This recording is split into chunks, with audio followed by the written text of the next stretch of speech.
Devocional Bíblico Jesus is Life para hoy. Continuamos con el estudio del libro de Segunda de Reyes, capítulo 13. Adoración solo a Dios.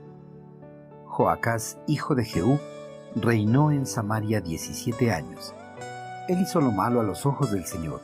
Por eso el Señor permitió que el rey Hazael de Aram y su hijo Ben-Hadad los derrotaran en repetidas ocasiones.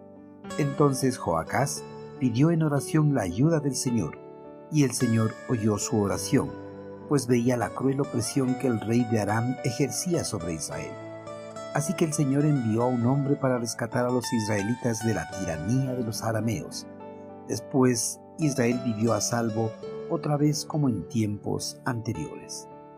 Tras la muerte de Jehú, el monarca del reino del norte, su hijo Joacás le sucedió en el trono de Israel.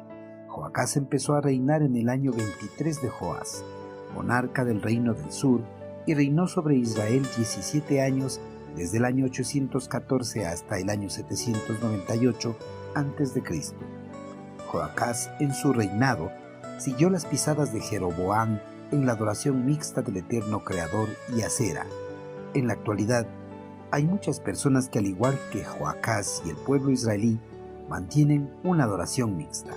Adoran a Dios y adoran a imágenes o ídolos hechos por manos humanas, mientras que otros adoran a Dios y adoran a los nuevos ídolos como artistas, cantantes, jugadores de un determinado deporte, trabajos, cargos, familia, posesiones, asimismo, etc. Por la adoración mixta que Joacás y el reino llevaba, el eterno Creador permitió que el rey Hazael de Aram y su hijo Ben-Hadad fueran en contra de Israel y los derrotaran en repetidas ocasiones.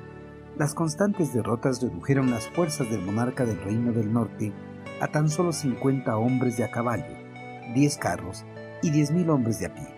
Joacás, al sentirse derrotado, clamó a Dios en oración por ayuda.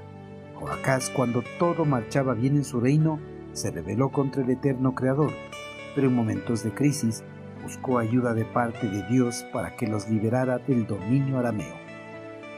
Dios, en su misericordia y su profundo amor por Israel, escuchó la oración de Joacás, a pesar de que el monarca no mostraba un arrepentimiento sincero de sus pecados. Dios pospuso su juicio sobre el reino por su fidelidad al pacto establecido con los patriarcas. El Creador envió un Salvador para que rescatara a Israel de la cruel opresión que estaban sufriendo, tratando de esa manera que su pueblo volviera del camino de la destrucción al camino del cumplimiento del pacto establecido y la adoración solo a Él.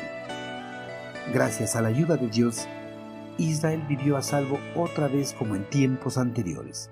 Pero, no obstante, no se apartaron de los pecados de la casa de Jeroboam, sino que permanecieron en ellos.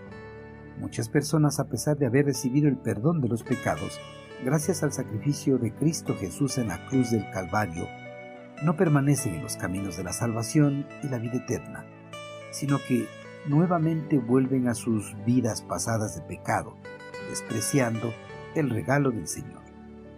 Queridos hermanos, Joacás, cuando atravesó una crisis en su gobierno, clamó a Dios por ayuda, pero no mostró un sincero arrepentimiento de su rebeldía en contra del eterno Creador. Por eso, cuando Israel fue liberado de la opresión, volvió a su vida pasada, siguió en los caminos de Jeroboam, adorando a Dios y a los dioses paganos de la región. Hay muchas personas que por emoción o en una situación adversa buscan a Dios y le entregan sus vidas, pero a pesar de haber recibido a Cristo, no se apartan de su idolatría ni de sus pecados. Siguen viviendo como si el recibir a Cristo no haya sido algo importante en sus vidas. Hermanos, el recibir a Cristo en nuestras vidas es lo más importante y por eso debemos valorarlo. Debemos tratar de vivir en conformidad a su voluntad, dejando la idolatría y el pecado en el pasado, guardando y viviendo su palabra, rindiendo culto y adoración solo a Él. Por nada debemos volver a nuestras vidas pasadas. Debemos perseverar en la salvación que Cristo Jesús nos dio a través de su muerte, por su profundo amor a nosotros.